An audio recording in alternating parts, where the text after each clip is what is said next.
नमस्कार। मुंशी प्रेमचंद द्वारा लिखित उपन्यास गोदान का अगला भाग सुनेंगे। दोस्तों, अगर आपको मेरा चैनल पसंद आता है तो मेरे चैनल को सब्सक्राइब, लाइक और शेयर कीजिए। तो आइए सुनते हैं गोदान का अगला भाग। जब से होरी के घर में गाय आ गई है, घर की श्री ही कुछ और हो गई है। धनिया का घमंड तो उसके संभाल से बाहर हो जाता है। जब देखो गाय की चर्चा। भूसा छिज गया था, ऊख में थोड़ी सी चरी बो दी गई थी, उसकी कट्टी काटकर जानवरों को खिलाना पड़ता था। आंखें आकाश की ओर लगी रहती थी कि कब पानी बरसे और घास निकले। आधा आषाढ़ बीत गया और वर्षा न हुई। सहसा एक दिन बादल उठे और आषाढ़ का पहला दोंगड़ा गिरा। किसान खरीफ बोने के लिए हल लेकर निकले कि राय साहब के कारकुन ने कहला भेजा, जब तक बाकी न चुक जाएगी किसी को खेत में हल ना ले जाने दिया जाएगा। किसानों पर जैसे वज्रपात हो गया। और कभी तो इतनी कड़ाई न होती थी, अब की ये कैसा हुक्म। कोई गांव छोड़कर भागा थोड़ा ही जाता है। अगर खेती में हल न चले तो रुपए कहाँ से आ जाएंगे। निकालेंगे तो खेत ही से। सब मिलकर कारकुन के पास जाकर रोए। कारकुन का नाम था पंडित नोखेराम। आदमी बुरे न थे, मगर मालिक का हुक्म था, उसे कैसे टाले। अभी उस दिन राय साहब ने होरी से कैसी दया और धर्म की बातें की थी, और आज आसामियों पर यह जुल्म। होरी मालिक के पास जाने को तैयार हुआ, लेकिन फिर सोचा उन्होंने कारकुन को एक बार जो हुक्म दे दिया उसे क्यों टालने लगे। वह अगुआ बनकर क्यों बुरा बने। जब और कोई कुछ नहीं बोलता तो यही आग में क्यों कूदे। जो सबके सिर पड़ेगी वह भी झेल लेगा। किसानों में खलबली मची हुई थी। सभी गांव के महाजनों के पास रुपए के लिए दौड़े। गांव में मंगरू शाह की आजकल चढ़ी हुई थी। इस साल सन में उसे अच्छा फायदा हुआ था। गेहूं और अलसी में भी उसने कुछ कम नहीं कमाया था। पंडित दाता दीन और दुलारी सहुआइन भी लेन देन करती थीं। सबसे बड़े महाजन थे झिंगुरी सिंह। वह शहर के एक बड़े महाजन के एजेंट थे। उनके नीचे कई आदमी और थे जो आसपास के देहातों में घूम घूम कर लेन देन करते थे। इनके उपरांत और कोई भी छोटे छोटे महाजन थे जो 2 आने रुपए ब्याज पर बिना लिखा पढ़ी के रुपए देते थे। गांव वालों को लेन देन का कुछ ऐसा शौक था कि जिसके पास 10-20 रुपए जमा हो जाते वही महाजन बन बैठता था। एक समय होरी ने भी महाजनी की थी। उसी का यह प्रभाव था कि लोग अभी तक यही समझते थे कि होरी के पास दबे हुए रुपए हैं। आखिर वह धन गया कहाँ। बंटवारे में निकला नहीं। होरी ने कोई तीर्थ व्रत भोज किया नहीं। गया तो कहाँ गया। जूते जाने पर भी उनके घटे बने रहते हैं। किसी देवता को सीधा किया, किसी ने किसी को। किसी ने आना रुपया ब्याज देना स्वीकार किया, किसी ने 2 आना। होरी में आत्मसम्मान का सर्वथा लोप न हुआ था। जिन लोगों के रुपए उस पर बाकी थे उनके पास कौन मुंह लेकर जाए। झिंगुरी सिंह के सिवा उसे और कोई न सूझा। वह पक्का कागज लिखाते थे, नजराना अलग लेते थे, दस्तूरी अलग, स्टाम्प की लिखाई अलग, उस पर 1 साल का ब्याज पेशगी काटकर रुपया देते थे। 25 रुपए का कागज लिखा तो मुश्किल से 17 रुपए हाथ लगते थे। मगर इस गाढ़े समय में और क्या किया जाए। राय साहब की ज़बरदस्ती है, नहीं इस समय किसी के सामने क्यों हाथ फैलाना पड़ता। झिंगुरी सिंह बैठे दातुन कर रहे थे। नाटे मोटे, खलवाट, काले, लंबी नाक और बड़ी बड़ी मूछों वाले आदमी थे, बिल्कुल विदूषक जैसे, और थे भी बड़े हंसोड़। इस गांव को अपनी ससुराल बनाकर मर्दों से साले या ससुर और औरतों से साली या सलहज का नाता जोड़ लिया था। रास्ते में लड़के उन्हें चिढ़ाते, पंडित जी पा लागी, और झिंगुरी सिंह उन्हें चटपट आशीर्वाद देते, तुम्हारी आंखें फूटें, घुटने टूटे, मिर्गी आए, घर में आग लग जाए आदि। पंडित जी को लड़के इस आशीर्वाद से कभी ना आघाते थे, मगर लेन देन में बड़े कठोर थे। सूद की 1 पाई न छोड़ते थे और वादे पर बिना रुपए लिए द्वार से न टलते थे। होरी ने सलाम करके अपनी विपत्ति कथा सुनाई। झिंगुर सिंह ने मुस्कुराकर कहा, वह सब पुराना रुपया क्या कर डाला? पुराने रुपए होते ठाकुर तो महाजनी से अपना गला न छुड़ा लेता कि सूद भरते किसी को अच्छा लगता है। गड़े रुपए न निकले चाहे सूद कितना ही देना पड़े, तुम लोगों की यही नीति है।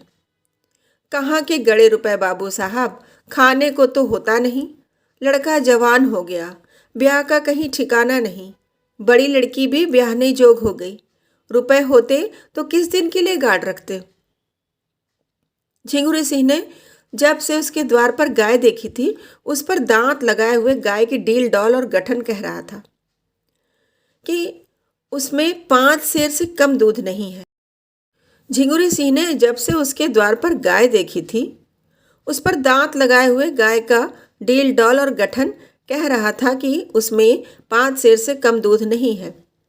मन में सोच लिया था, होरी को किसी अर्दब में डालकर गाय को उड़ा लेना चाहिए। आज वह अवसर आ गया। बोले, अच्छा भाई, तुम्हारे पास कुछ नहीं है? अब राजी हुए? जितने रुपए चाहो ले जाओ, लेकिन तुम्हारे भले के लिए कहते हैं। कुछ गहने गांठे हो तो गिरो रखकर रुपए ले लो। स्टाम्प लिखोगे तो सूद बढ़ेगा और झमेले में पड़ जाओगे। होरी ने कसम खाई कि घर में गहने के नाम कच्चा सूत भी नहीं है। धनिया के हाथों में कड़े हैं, वह भी गिलट के। झिंगुर सिंह ने सहानुभूति का रंग मुंह पर पोत कर कहा, तो एक बात करो, यह नई गाय जो लाए हो इसे हमारे हाथ बेच दो। सूद स्टाम्प सब झगड़ों से बच जाओ। 4 आदमी जो दाम कहें वह हमसे ले लो।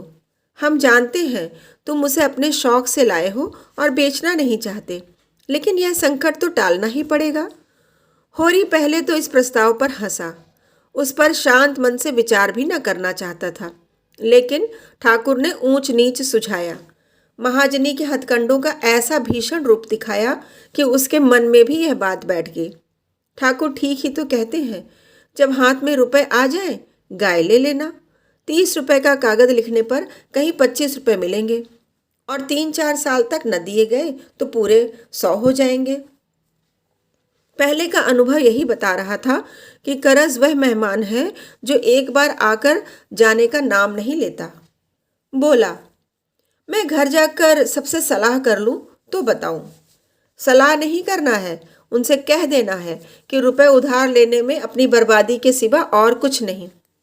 मैं समझ रहा हूं ठाकुर, अभी आके जवाब देता हूं। लेकिन घर आकर उसने ज्यों ही वह प्रस्ताव किया कि कोहराम मच गया। धनिया तो कम चिल्लाई, दोनों लड़कियों ने तो दुनिया सिर पर उठा ली। नहीं देते अपनी गाय, रुपए चाहे जहाँ से लाओ। सोना ने तो यहाँ तक कह डाला, इससे तो कहीं अच्छा है मुझे बेच डालो, गाय से कुछ बेसी ही मिल जाएगा। दोनों लड़कियां सचमुच गाय पर जान देती थीं। रूपा तो उसके गले से लिपट जाती थी और बिना उसे खिलाए कौर मुंह में न डालती थी। गाय कितने प्यार से उसका हाथ चाटती थी, कितनी स्नेह भरी आंखों से उसे देखती थी। उसका बछड़ा कितना सुंदर होगा, अभी से उसका नामकरण हो गया था, मटरू। वह उसे अपने साथ लेकर सोएगी। इस गाय के पीछे दोनों बहनों में कई बार लड़ाइयाँ हो चुकी थीं। सोना कहती मुझे ज़्यादा चाहती है, रूपा कहती मुझे। इसका निर्णय अभी तक न हो सका था और दोनों दावे कायम थे।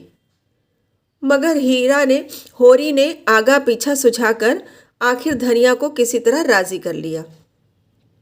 एक मित्र से गाय उधार लेकर बेच देना भी बहुत ही वैसी बात है, लेकिन विपत में तो आदमी का धर्म तक चला जाता है। यह कौन सी बड़ी बात है? ऐसा न हो तो लोग विपत से इतना डरें क्यों? गोबर ने भी विशेष आपत्ति न की, वह आजकल दूसरी ही धुन में मस्त था। यह तय किया गया कि जब दोनों लड़कियां रात को सो जाएं तो गाय झिंगुर सिंह के यहाँ के पास पहुंचा दी जाए। दिन किसी तरह कट गया। सांझ हुई। दोनों लड़कियां 8 बजते बजते खा पीकर सो गईं। गोबर इस करुण दृश्य से भागकर कहीं चला गया था। वह गाय को जाते कैसे देख सकेगा? अपने आंसुओं को कैसे रोक सकेगा? होरी भी ऊपर ही से कठोर बना हुआ था। मन उसका चंचल था। ऐसा कोई माई का लाल नहीं जो इस वक्त उसे 25 रुपये उधार दे दे, चाहे फिर 50 रुपये ही ले ले। वह गाय के सामने जाकर खड़ा हुआ तो उसे ऐसा जान पड़ा कि उसकी काली काली सजीव आंखों में आंसू भरे हुए हैं और वह कह रही है, क्या 4 दिन में ही तुम्हारा मन मुझसे भर गया? तुमने तो वचन दिया था कि जीते जी इसे न बेचूंगा। यही वचन था तुम्हारा। मैंने तो तुमसे कभी किसी बात का गिला नहीं किया। जो कुछ रूखा सूखा तुमने दिया वही खाकर संतुष्ट हो गई। बोलो। धनिया ने कहा, लड़कियां तो सो गईं। अब इसे ले क्यों नहीं जाते? जब बेचना ही है तो अभी बेच दो। होरी ने कांपते हुए स्वर में कहा, मेरा तो हाथ नहीं उठता धनिया। उसका मुंह नहीं देखती। रहने दो, रुपए सूद पर ले लूंगा। भगवान ने चाहा तो सब अदा हो जाएंगे। 300-400 होते ही क्या है? एक बार ऊख लग जाए। धनिया ने गर्व भरे प्रेम से उसकी ओर, और क्या, इतनी तपस्या के बाद तो घर में गऊ आई, उसे भी बेच दो। ले लो कल रुपए। जैसे और सब चुकाए जाएंगे वैसे इसे भी चुका देंगे। भीतर बड़ी उमस हो रही थी। हवा बंद थी। एक पत्ती न हिलती थी। बादल छाए हुए थे पर वर्षा के लक्षण न थे। होरी ने गाय को बाहर बांध दिया। धनिया ने टोका भी, कहाँ लिए जाते हो? पर होरी ने सुना नहीं।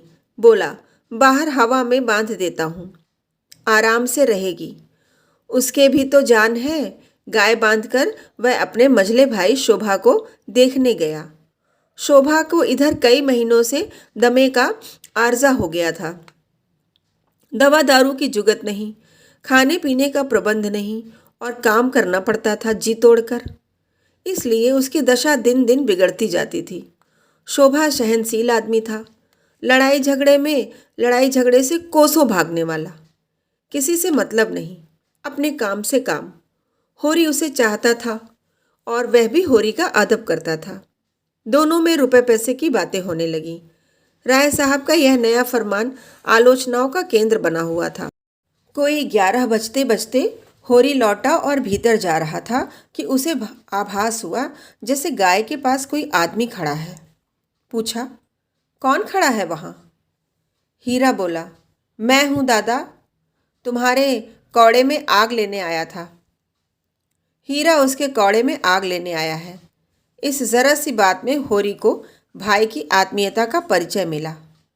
गांव में और भी तो कौड़े हैं, कहीं से आग मिल सकती थी। हीरा उसके कौड़े में आग ले रहा है तो अपना ही समझ कर तो। सारा गांव इस कौड़े में आग लेने आता था। गांव से सबसे संपन्न यही कौड़ा था। मगर हीरा का आना दूसरी बात थी। और उस दिन की लड़ाई के बाद हीरा के मन में कपट नहीं रहता। गुस्सैल है लेकिन दिल का साफ। उसने स्नेह भरे स्वर में पूछा, तमाखू है कि ला दूं? नहीं, तमाखू तो है दादा। शोभा तो आज बहुत बेहाल है। कोई दवाई नहीं खाता तो क्या किया जाए? उसके लेखे तो सारे वैद्य डॉक्टर हकीम अनाड़ी हैं। भगवान के पास जितनी अक्ल थी वह उसके और उसकी घरवाली के हिस्से पड़ गई। होरी ने चिंता से कहा, यही तो बुराई है उसमें, अपने सामने किसी को गिनता ही नहीं। और चिढ़ने तो बीमारी में सभी हो जाते हैं। तुम्हें याद है कि नहीं, जब तुम्हें इन्फिज़ा हो गया था तो दवाई उठाकर फेंक देते थे। मैं तुम्हारे दोनों हाथ पकड़ता था, तब तुम्हारी भाभी तुम्हारे मुंह में दवाई डालती थी। उस पर तुम उसे हजारों गालियां देते थे। हाँ दादा, भला वह बात भूल सकता हूँ? तुमने इतना ना किया होता तो तुमसे लड़ने के लिए कैसे बचा रहता। होरी को ऐसा मालूम हुआ कि हीरा का स्वर भारी हो गया है। उसका गला भी भर आया। बेटा, लड़ाई झगड़ा तो जिंदगी का धर्म है। इससे जो अपने हैं वह पराये थोड़े ही हो जाते हैं। जब घर में 4 आदमी रहते हैं तभी तो लड़ाई झगड़े भी होते हैं। जिसके कोई है ही नहीं उसके कौन लड़ाई करेगा? दोनों ने साथ चिलम पी। तब हीरा अपने घर गया। होरी अंदर भोजन करने चला। धनिया रोष से बोली, देखी अपने सपूत की लीला। इतनी रात हो गई और अभी उसे अपने सैल से छुट्टी नहीं मिली। मैं सब जानती हूँ, मुझको सारा पता मिल गया है। भोला की वह रान लड़की नहीं है चुनिया, उसके फेर में पड़ा रहता है। होरी के कानों में भी इस बात की भनक पड़ी थी, पर उसे विश्वास न आया था। गोबर बेचारा इन बातों को क्या जाने। बोला, किसने कहा तुमसे? धनिया प्रचंड हो गई। तुमसे छिपी होगी, और तो सभी जगह चर्चा चल रही है। यह भुग्गा वह 72 घाट का पानी पिए हुए इसे उंगलियों पर नचा रही है, और यह समझता है वह इस पर जान देती है। तुम उसे समझा दो, नहीं कोई ऐसी वैसी बात हो गई तो कहीं के न रहोगे। होरी का दिल उमंग पर था। चूहल की सूझी, जुनिया देखने सुनने में तो बुरी नहीं है, उसी से कर ले सगाई। ऐसी सस्ती मेहरिया और कहाँ मिली जाती है। धनिया को यह चूहल तीर सा लगा। जुनिया इस घर में आए तो मुंह झुलस दूं रांट का। गोबर की चहेती है तो उसे लेकर जहाँ चाहे रहे, और जो गोबर इसी घर में लाए तो यह दोनों लड़कियां किसके गले बांधोगे? फिर बिरादरी में तुम्हें कौन पूछेगा? कोई द्वार पर खड़ा तक होगा ही नहीं। उसे इसकी क्या परवाह? इस तरह नहीं छोड़ूंगी लाला को। मर मर के पाला है, और झुनिया आकर राज करेगी। मुंह में आग लगा दूंगी रांड के। सहसा गोबर आकर घबराई हुई आवाज में बोला, दादा, सुंदरिया को क्या हो गया? क्या काले नाग ने छू लिया? वह तो बड़ी तड़प रही है। होरी चौके में जा चुका था। थाली सामने छोड़कर बाहर निकल आया और बोला, क्या असगुन मुंह से निकालते हो? अभी तो मैं देखे आ रहा हूँ, लेटी थी। तीनों बाहर गए। चिराग लेकर देखा, सुंदरिया के मुंह से फिचकुर निकल रहा था। आंखें पथरा गई थीं। पेट फूल गया था और चारों पांव फैल गए थे। धनिया सिर पीटने लगी। होरी पंडित दाता दीन के पास दौड़ा। गांव में पशु चिकित्सक के वही आचार्य थे। पंडित जी सोने जा रहे थे, दौड़े हुए आए। दम के दम में सारा गांव जमा हो गया। गाय को किसी ने कुछ खिला दिया। लक्षण स्पष्ट थे, साफ विष दिया गया है। लेकिन गांव में कौन ऐसी मुर्दई है जिसने विष दिया हो? ऐसी वारदात तो इस गांव में कभी हुई नहीं। लेकिन बाहर का कौन आदमी गांव में आया? होरी की किसी से दुश्मनी भी न थी कि उस पर संदेह किया जाए। हीरा से कुछ कहा सुनी हुई थी, मगर वह भाई भाई का झगड़ा था। सबसे ज्यादा दुखी तो हीरा ही था। धमकियां दे रहा था कि जिसने यह हत्यारों का काम किया है उसे पाए तो खून पी जाए। वह लाख गुस्सैल हो, पर इतना नीच काम नहीं कर सकता। आधी रात तक जमघट रहा। सभी होरी के दुख में दुखी थे और बधिक को गालियां देते थे। वह इस समय पकड़ा जा सकता तो उसके प्राणों की कुशल न थी। जब यह हाल है तो कोई जानवरों को बाहर कैसे बांधेगा? अभी तक रात बिरात सभी जानवर बाहर पड़े रहते थे, किसी तरह की चिंता न थी। लेकिन अब तो एक नई विपत्ति आ खड़ी हुई थी। क्या गाय थी कि बस देखता रहे। पूजने जोग 5 सेर से दूध कम न था। 100 का एक एक बाछा होता। आते देर न हुई और यह वज्रा गिर पड़ा। जब सब लोग अपने अपने घर चले गए तो धनिया होरी को कोसने लगी। तुम्हें कोई लाख समझाए, करोगे अपने मन की। तुम गाय खोलकर आंगन से चले, तब तक मैं जूझती रही कि बाहर न ले जाओ। हमारे दिन पतले हैं, न जाने कब क्या हो जाए। लेकिन नहीं, उसे गर्मी लग रही है। अब तो खूब ठंडी हो गई और तुम्हारा कलेजा भी ठंडा हो गया। ठाकुर मांगते थे, दे दिया होता तो एक बोझ सिर से उतर जाता और निहोरा का निहोरा होता। मगर यह तमाचा कैसे पड़ता? कोई बुरी बात होने वाली होती है तो मति पहले ही हर जाती है। इतने दिन मजे से घर में बंधती रही, न गर्मी लगी न जूड़ी आई। इतनी जल्दी सबको पहचान गई थी कि मालूम ही न होता था कि बाहर से आई है। बच्चे उसकी सींगों से खेलते रहते थे, सिर तक न हिलाती थी। जो कुछ नाद में डाल दो चाट पोंछ कर साफ कर देती थी। लक्ष्मी थी, अभागों के घर क्या रहती। सोना और रूपा भी यह हलचल सुनकर जाग गई थीं और बिलख बिलख कर रो रही थीं। उसकी सेवा का भार अधिकतर उन्हीं दोनों पर था। उनकी संगिनी हो गई थी। दोनों खाकर उठती तो एक एक टुकड़ा रोटी उसे अपने हाथों से खिलाती। कैसा जीभ निकाल कर खा लेती थी और जब तक उनके हाथ का कौर न पा लेती खड़ी ताकती रहती। भाग्य फूट गए। सोना और गोबर और दोनों लड़कियां रो धोकर सो गई थीं। होरी भी लेटा। धनिया उसके सिरहाने पानी का लोटा रखने आई तो होरी ने धीरे से कहा, तेरे पेट में बात पचती नहीं, कुछ सुन पाएगी तो गांव भर में ढिंढोरा पीटती फिरेगी। धनिया ने आपत्ति की, भला सुनूं, मैंने कौन सी बात पीट दी कि यूँ नाम बदनाम कर दिया। अच्छा, तेरा संदेह किसी पर होता है? मेरा संदेह तो किसी पर नहीं है। कोई बाहरी आदमी था। किसी से कहेगी तो नहीं?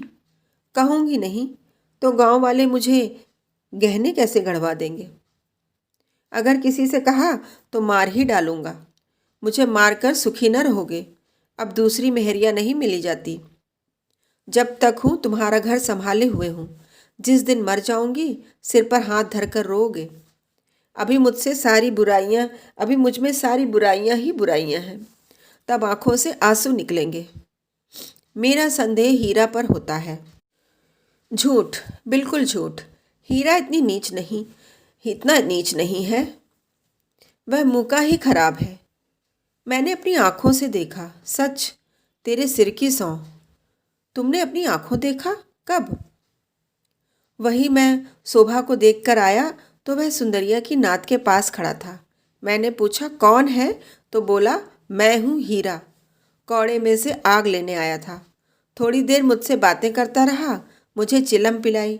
वह उधर गया, मैं भीतर आया और वही गोबर ने पुकार मचाई। मालूम होता है मैं गाय बांधकर शोभा के घर गया हूँ और इसने इधर आकर कुछ खिला दिया है। शायद फिर यह देखने आया था कि मरी या नहीं। धनिया ने लंबी सांस लेकर कहा, इस तरह के होते हैं भाई, जिन्हें भाई का गला काटने में भी हिचक नहीं होती। उफ, हीरा मन का इतना काला है। और दाढ़ीजार को मैंने पाल पोस कर बड़ा किया। अच्छा, जा सो रह, मगर किसी से भूल कर भी जिक्र न करना। कौन सवेरा होते ही लाला को थाने न पहुंचाऊं तो अपने असल बाप की नहीं। यह हत्यारा भाई कहने जोग है? यही भाई का काम है। वह बैरी है, पक्का बैरी, और बैरी को मारने में पाप नहीं, छोड़ने में पाप है। होरी ने धमकी दी। मैं कहे देता हूँ धनिया, अनर्थ हो जाएगा। धनिया आवेश में बोली, अनर्थ नहीं, अनर्थ का बाप हो जाए। मैं बिना लाला को बड़े घर भिजवाए मानूंगी नहीं। 3 साल चक्की पिसवाऊंगी। 3 साल। वहाँ से छूटेंगे तो हत्या लगेगी, तीरथ करना पड़ेगा, भोज देना पड़ेगा। इस धोखे में न रहे लाला। और गवाही दिलाऊंगी तुमसे, बेटे के सिर पर हाथ रखकर। उसने भीतर जाकर किवाड़ बंद कर लिए और होरी बाहर अपने को कोसता पड़ा रहा। जब स्वयं से उसके पेट में बात न पची तो धनिया के पेट में क्या पचेगी। अब वह चुड़ैल मानने वाली नहीं। जिद पर आ जाती है तो किसी की सुनती ही नहीं। आज उसने अपने जीवन की सबसे बड़ी भूल की। चारों ओर नीरव अंधकार छाया हुआ था। दोनों बैलों के गले की घंटियां कभी कभी बज उठती थीं। 10 कदम पर मृतक गाय पड़ी हुई थी और होरी घोर पश्चाताप में करवटें बदल रहा था। अंधकार में प्रकाश की रेखा कहीं नजर न आती थी। प्रातःकाल होरी के घर में एक पूरा हंगामा हो गया। होरी धनिया को मार रहा था। धनिया उसे गालियां दे रही थी। दोनों लड़कियां बाप के पांवों से लिपटी चिल्ला रही थीं और गोबर माँ को बचा रहा था। बार बार होरी का हाथ पकड़कर पीछे ढकेल देता, पर ज्यों ही धनिया के मुंह से कोई गाली निकल जाती, होरी अपने हाथ छुड़ाकर उसे 2-4 घूंसे और लात जमा देता। उसका बूढ़ा क्रोध जैसे किसी गुप्त संचित शक्ति को निकाल लाया हो। सारे गांव में हलचल पड़ गई। लोग समझाने के बहाने तमाशा देखने आ पहुंचे। शोभा लाठी टेकता खड़ा हुआ। दाता दीन ने डांटा। यह क्या है होरी, तुम बावले हो गए हो क्या? कोई इस तरह घर की लक्ष्मी पर हाथ छोड़ता है? तुम्हें यह रोग न था? क्या हीरा की छूत तुम्हें भी लग गई? होरी ने पालागन करते कहा, महाराज, तुम इस बखत ना बोलो। मैं आज इसकी बांध छुड़ाकर तब दम लूंगा। मैं जितना ही तरह देता हूं उतनी ही यह सिर पर चढ़ी जाती है। धनिया सजल क्रोध में बोली, महाराज, तुम गवाह रहना। मैं आज इसे और इसके हत्यारे भाई को जेल भिजवाकर तब पानी पीऊंगी। इसके भाई ने गाय को माहुर खिलाकर मार डाला। अब जो मैं थाने में रपट लिखाने जा रही हूँ तो यह हत्यारा मुझे मारता है। इसके पीछे अपनी जिंदगी चौपट कर दी। इसका यह इनाम दे रहा है। होरी ने दांत पीसकर और आंखें निकालकर कहा, फिर वही बात मुंह से निकाली?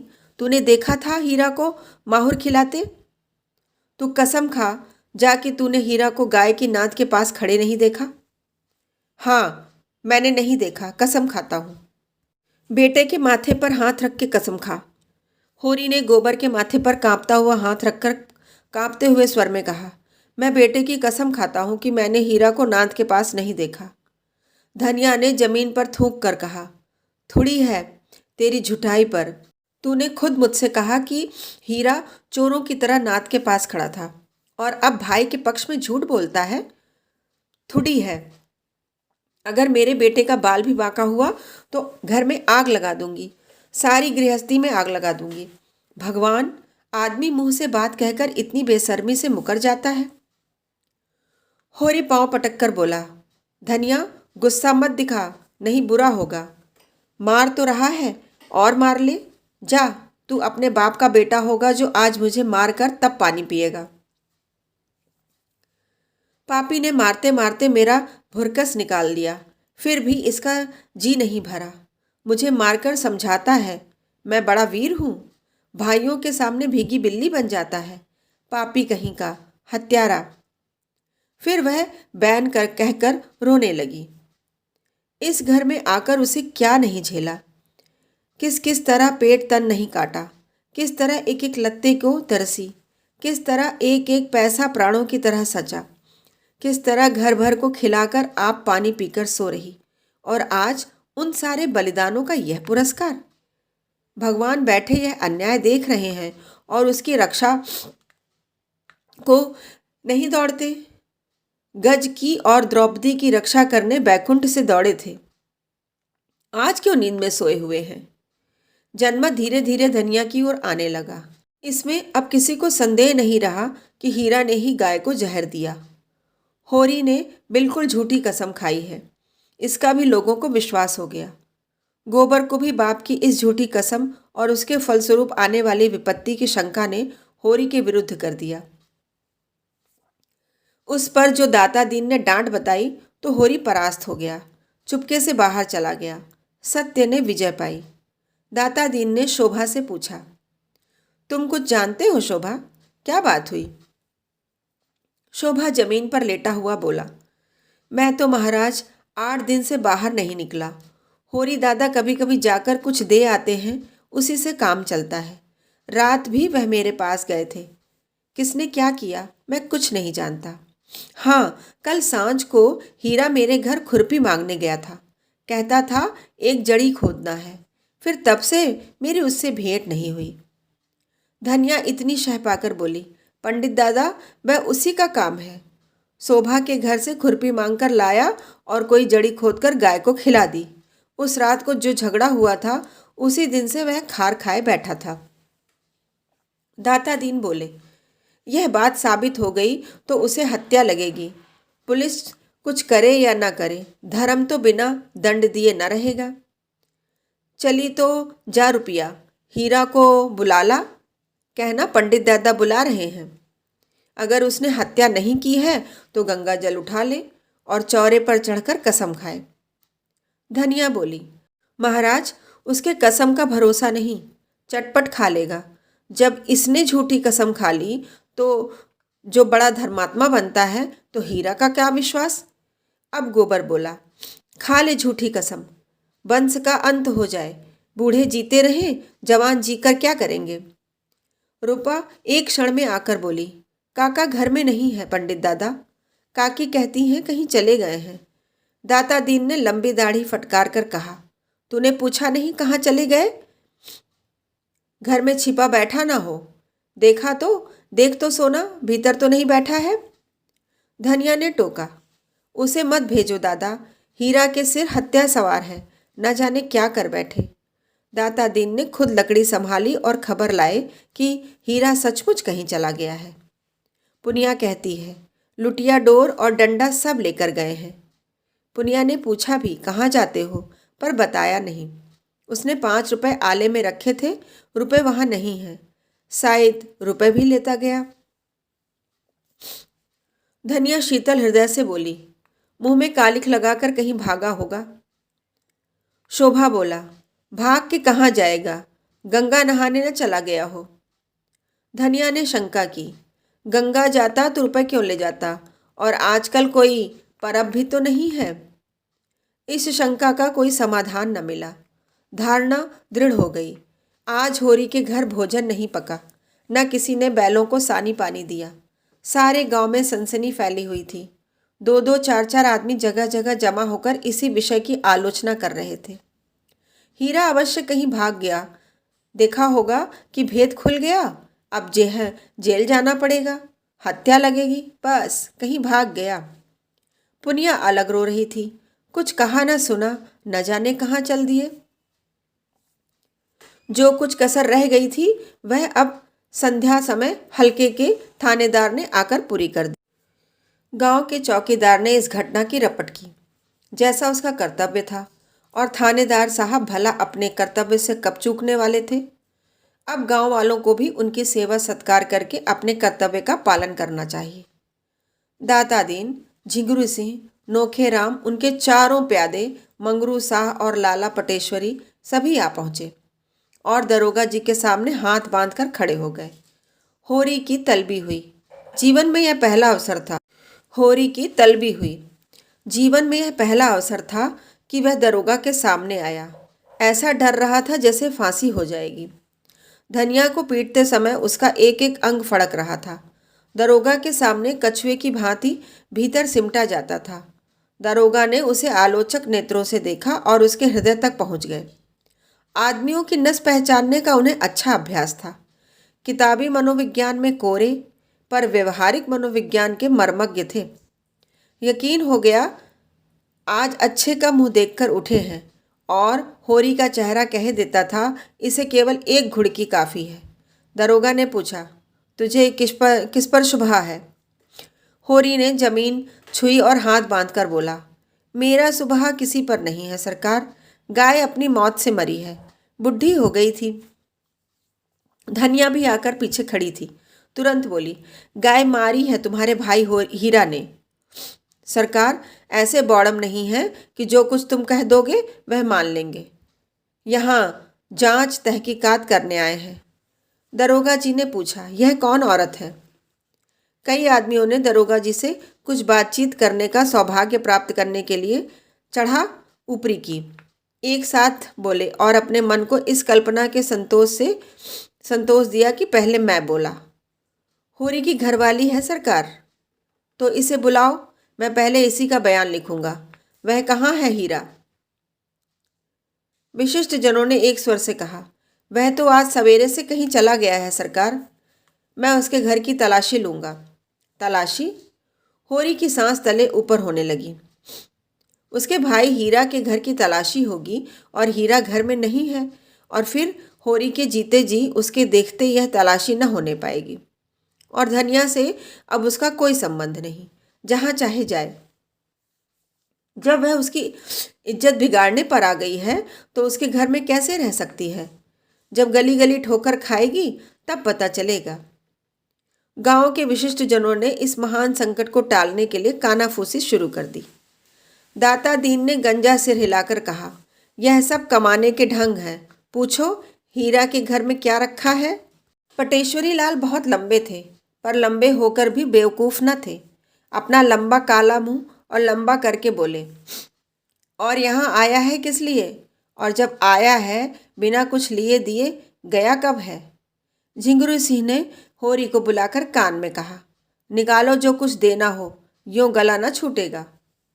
दरोगा जी ने अब जरा गरज कर कहा, मैं हीरा के घर की तलाशी लूंगा। होरी के मुख का रंग ऐसा उड़ गया था जैसे देह का सारा रक्त सूख गया हो। तलाशी उसके घर हुई तो उसके भाई के घर हुई तो एक ही बात है। हीरा अलग सही, पर दुनिया तो जानती है वह उसका भाई है। मगर इस वक्त उसका कुछ बस नहीं। उसके पास रुपए होते तो इसी वक्त 50 रुपए लाकर दरोगा जी के चरणों पर रख देता और कहता, सरकार मेरी इज्जत अब आपके हाथ है। मगर उसके पास तो जहर खाने को भी एक पैसा नहीं है। धनिया के पास चाहे 2-4 रुपए पड़े हों, पर वह चुड़ैल भला क्यों देने लगी। मृत्युदंड पाए हुए आदमी की भांति सिर झुकाए अपने अपमान की वेदना का तीव्र अनुभव करता हुआ चुपचाप खड़ा रहा। दाता दीन ने होरी को सचेत किया, अब इस तरह खड़े रहने से काम ना चलेगा होरी, रुपए की कोई जुगत करे।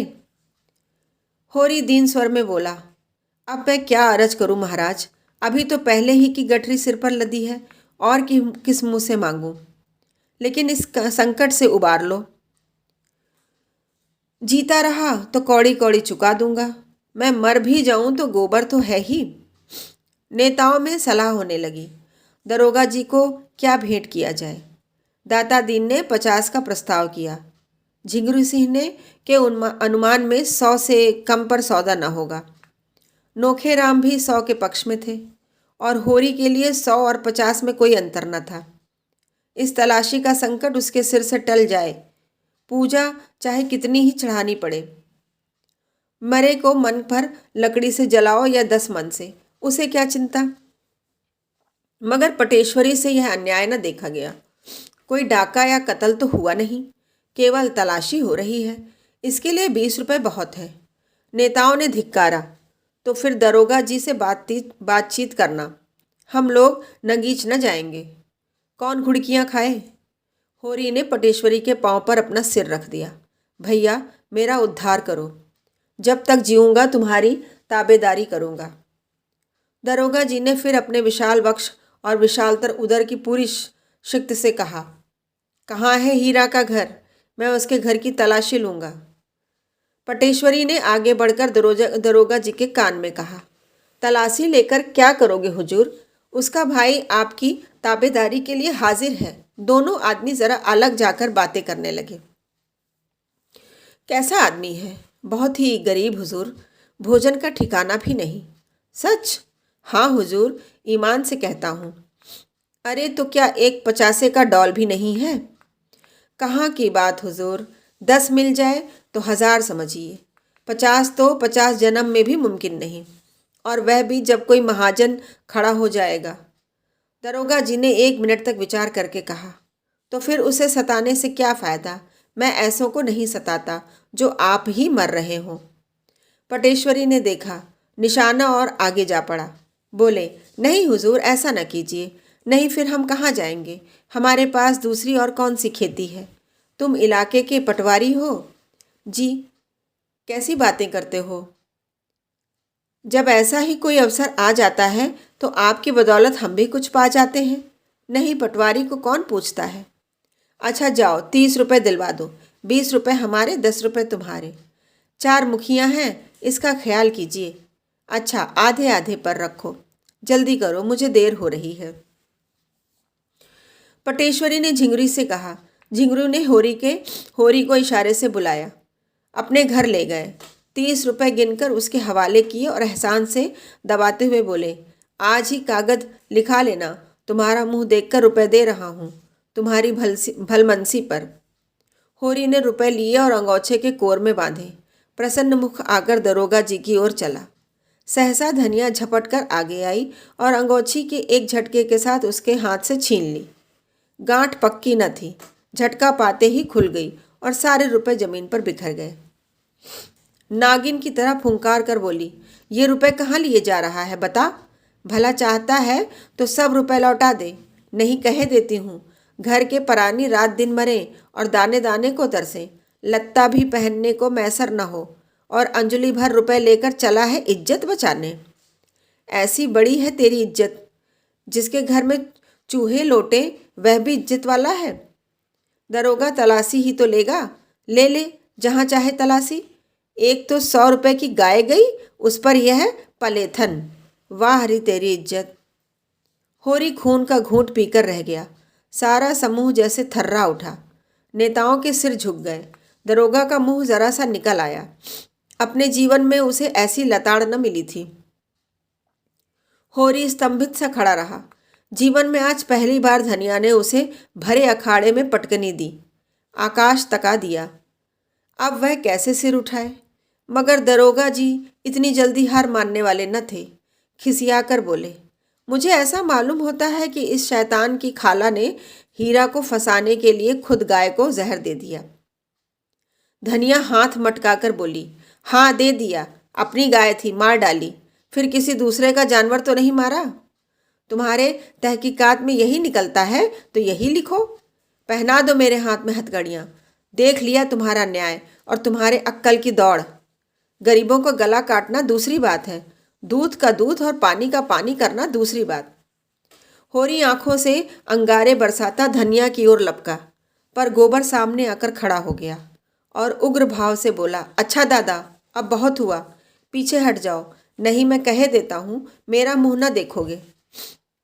तुम्हारे ऊपर हाथ न उठाऊंगा, ऐसा कपूत नहीं हूँ। यहीं गले में फांसी लगा लूंगा।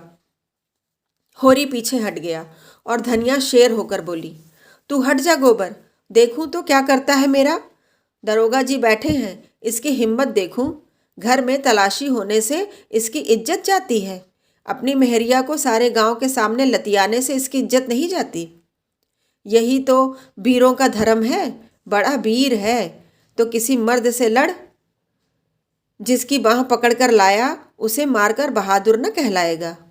तू समझता होगा मैं इसे रोटी कपड़ा देता हूँ। आज से अपना घर संभाल।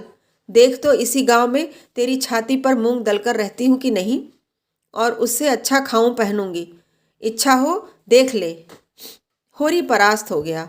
उसे ज्ञात हुआ स्त्री के सामने पुरुष कितना निर्बल, कितना निरुपाय है। नेताओं ने रुपए चुनकर उठा लिए थे और दरोगा जी को वहां से चलने का इशारा कर रहे थे। धनिया ने एक ठोकर और जमाई, जिसके रुपए हों लेकर ले जाकर उसे दे दो। हमें किसी से उधार नहीं लेना है, और जो देना है तो उसी से लेना। मैं दमड़ी भी न दूंगी, चाहे मुझे हाकिम के इजलास तक ही चढ़ना पड़े। हम बाकी चुकाने को 25 रुपए मांगते थे, किसी ने ना दिया। आज अंजलि भर रुपए ठनाठन निकाल के दे दिए। मैं सब जानती हूँ, यहाँ तो बाँट बखरा होने वाला था। सभी के मुंह मीठे होते। ये हत्यारे गांव के मुखिया हैं, गरीबों का खून चूसने वाले। सूद ब्याज डेढ़ी सवाई नजर नजराना घूस घास जैसे भी हो, गरीबों को लूटो। उस पर सुराज चाहिए। जेल जाने से सुराज न मिलेगा, सुराज मिलेगा धर्म से, न्याय से। नेताओं के मुंह में कालिक सी लगी हुई थी। दरोगा जी के मुंह पर झाड़ सी फिरी हुई थी। इज्जत बचाने के लिए हीरा के घर की ओर चले। रास्ते में दरोगा ने स्वीकार किया, औरत है बड़ी दिलेर। पटेश्वरी बोले, दिलेर है हुजूर, करकशा है। ऐसी औरत को तो गोली मार दे। तुम लोगों का काफिया तंग कर दिया उसने। 4 तो मिलते ही। हुजूर के भी तो 15 रुपए गए। मेरे कहाँ जा सकते हैं। वह न देगा, गांव के मुखिया देंगे, और 15 रुपए की जगह पूरे 50 रुपए। आप लोग चटपट इंतजाम कीजिए। पटेश्वरी लाल ने हंसकर कहा, हुजूर बड़े दिल लगी बाज हैं। दाता दीन बोले, बड़े आदमियों की यही लक्षण है। ऐसे भाग्यवानों के दर्शन कहाँ होते हैं। दरोगा जी ने कठोर स्वर में कहा, यह खुशामद फिर कीजिएगा। इस वक्त तो मुझे 50 रुपए दिलवाइए नकद, और यह समझ लो कि आनाकानी की तो मैं तुम चारों के घर की तलाशी लूँगा। बहुत मुमकिन है कि तुमने हीरा और होरी को फंसाकर उनसे 100-50 ऐंठने के लिए यह पाखंड रचा हो। नेतागढ़ अभी तक यही समझ रहे हैं। दरोगा जी विनोद कर रहे हैं। झिंगुरी सिंह ने आंखें मारकर कहा, निकालो 50 रुपए पटवारी साहब।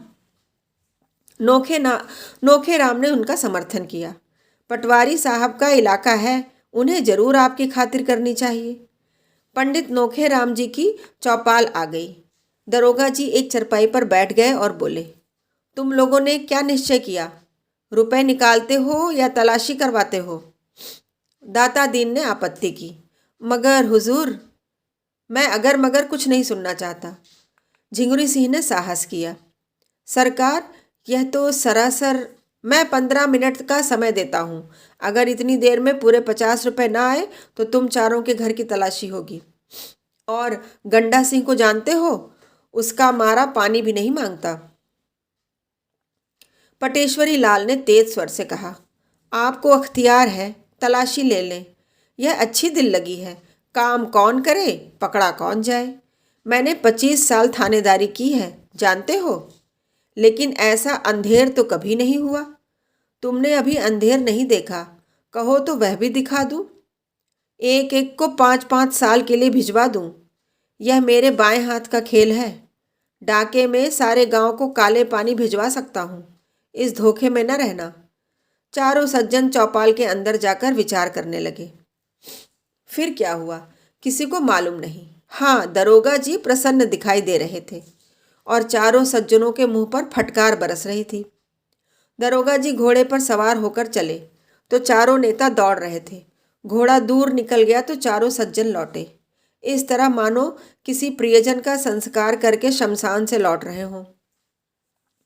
सहसा दाता दीन बोले, मेरा सराप न पड़े तो मुंह न दिखाऊं।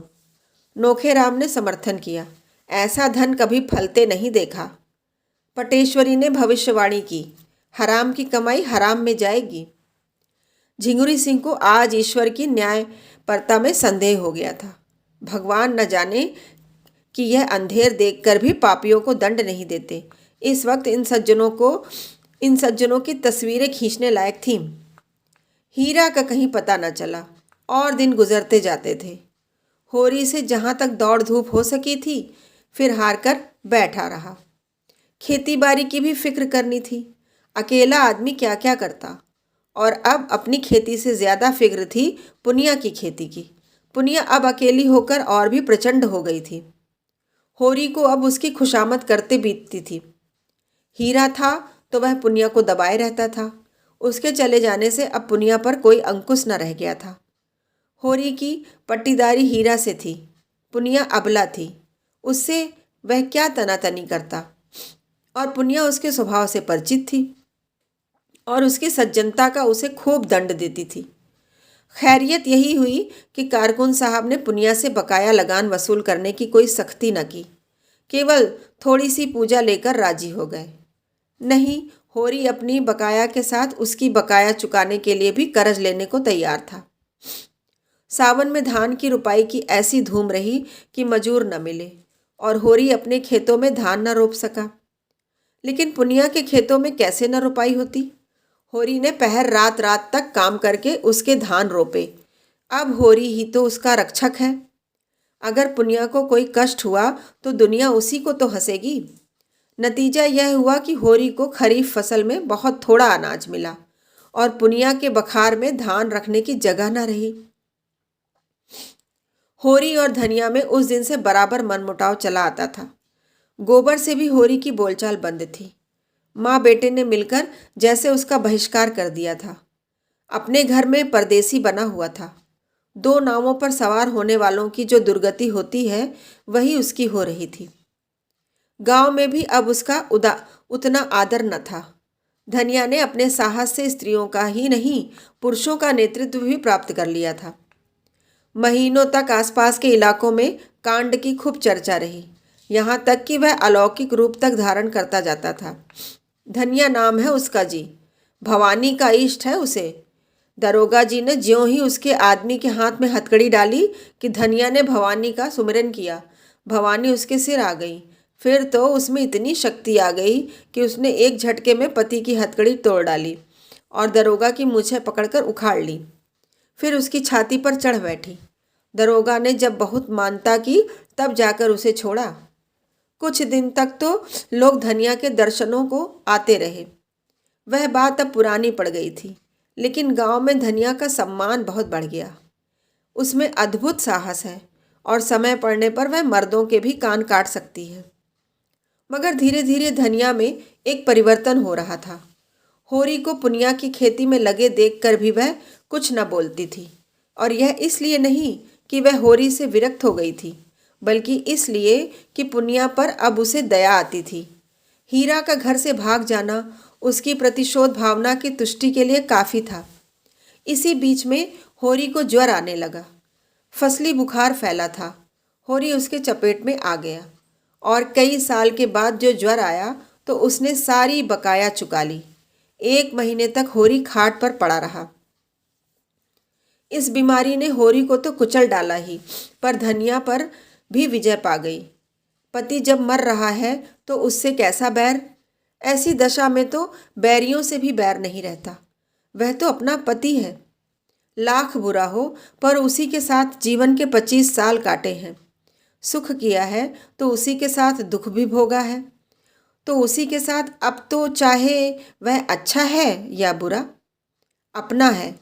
दाढ़ीजार ने मुझे सबके सामने मारा, सारे गांव के सामने मेरा पानी उतार लिया, लेकिन तब से कितना लज्जित है कि सीधे ताकता नहीं। खाने आता है तो सिर झुकाए खाकर उठ जाता है। डरता रहता है कि मैं कुछ कह न बैठूं।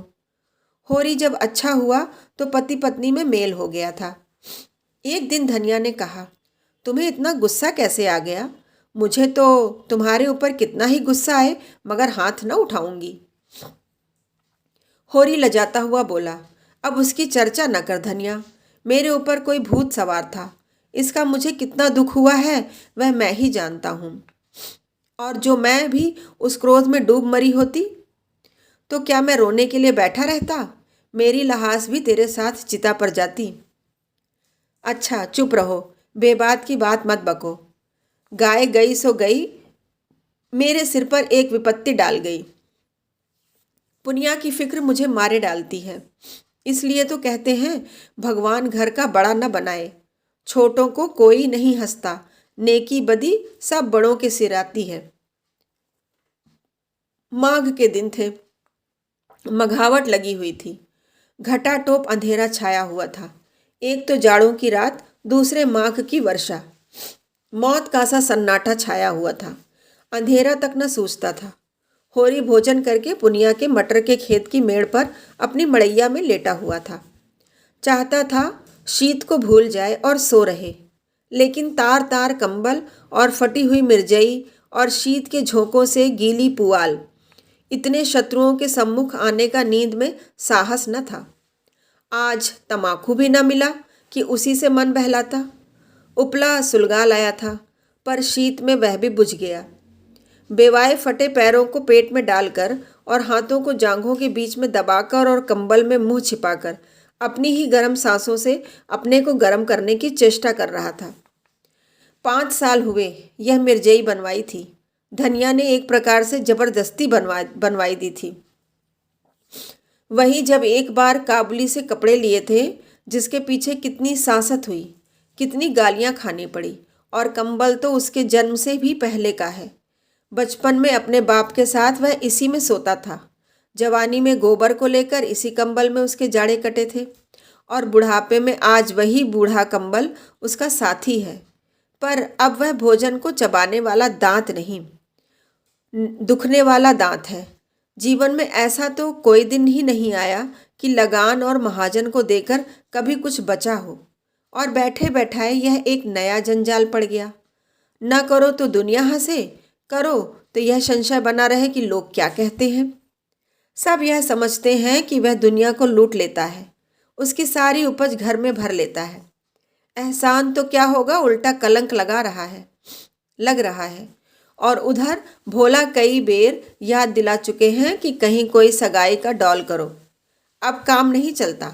शोभा उससे कई बार कह चुकी है कि पुनिया के विचार उसकी ओर से अच्छे नहीं हैं। न हो, पुनिया की गृहस्थी तो उसे संभालनी ही पड़ेगी, चाहे हंसकर संभाले या रोकर। धनिया का दिल भी अभी तक साफ नहीं हुआ। अभी तक उसके मन में मलाल बना हुआ है। मुझे सब आदमियों के सामने उसको मारना न चाहिए था। जिसके साथ 25 साल गुजर गए उसे मारना और सारे गांव के सामने मेरी नीचता थी। लेकिन धनिया ने भी तो मेरी आबरू उतारने में कोई कसर न छोड़ी। मेरे सामने से कैसा कतरा कर निकल जाती थी है। जैसे कभी की जान पहचान ही नहीं। कोई बात कहनी होती है तो सोना या रूपा से कहलाती है। देखता हूँ उसकी साड़ी फट गई है, मगर कल मुझसे कहा भी तो सोना की साड़ी के लिए अपनी साड़ी का नाम तक न लिया। सोना की साड़ी अभी 2-1 महीने थेगलिया लगाकर चल सकती है। उसकी साड़ी तो मारे पैबंदों के बिल्कुल कथरी हो गई है। और फिर मैं ही कौन उसका मनुहार कर रहा हूँ। अगर मैं ही उसके मन की 2-4 बातें करता रहता तो कौन छोटा हो जाता। यही तो होता, वह थोड़ा सा अदरवान कराती, 2-4 लगने वाली बात कहती तो क्या मुझे चोट लग जाती। लेकिन मैं बुढ़ा होकर भी उल्लू बना रह गया। वह तो कहो इस बीमारी ने आकर उसे नरम कर दिया, नहीं जाने कब तक मुंह फुलाए रहती। और आज उन दोनों में जो बातें हुई थी वह मानो भूखे का भोजन थी। वह दिल से बोली थी और होरी गदगद हो गया था। उसके जी में आया उसके पैरों पर सिर रख दे और कहे, मैंने तुझे मारा है तो ले, मैं सिर झुकाए लेता हूँ, जितना चाहे मार ले, जितनी गालियाँ देना चाहे दे ले। सहसा उसे मड़ैया के सामने चूड़ियों की झंकार सुनाई दी। उसने कान लगाकर सुना। हाँ, कोई है, पटवारी की लड़की होगी, चाहे पंडित की घरवाली हो, मटर उखाड़ने आई होगी। न जाने क्यों इन लोगों की नीयत इतनी खोटी है। सारे गांव से अच्छा पहनते हैं, सारे गांव से अच्छा खाते हैं, घर में हजारों रुपए गड़े हैं, लेन देन करते हैं, ड्योढ़ी सवाई चलाते हैं, घूस लेते हैं, दस्तूरी लेते हैं, एक न एक मामला खड़ा करके हमा सुमा को पीसते रहते हैं। फिर भी नीयत का यह हाल, बाप जैसा होगा वैसी ही संतान भी होगी। और आप नहीं आते, औरतों को भेजते हैं। अभी उठकर हाथ पकड़ लूँ तो क्या पानी रह जाए। नीच कहने को नीच है, जो ऊंचे हैं उनका मन तो और नीचा है। औरत जात का हाथ पकड़ते भी तो नहीं बनता, आंखों देखकर मक्खी निगलनी पड़ती है। उखाड़ ले भाई, जितना तेरा जी चाहे, समझ ले मैं नहीं हूँ। बड़े आदमी अपनी लाज न रखें, छोटों को तो उनकी लाज रखनी ही पड़ती है। मगर नहीं, यह तो धनिया है, पुकार रही है। धनिया ने पुकारा, सो गए कि जागते हो। होरी झटपट उठा और मड़ैया के बाहर निकल आया। आज मालूम होता है देवी प्रसन्न हो गई, उसे वरदान देने आई हैं।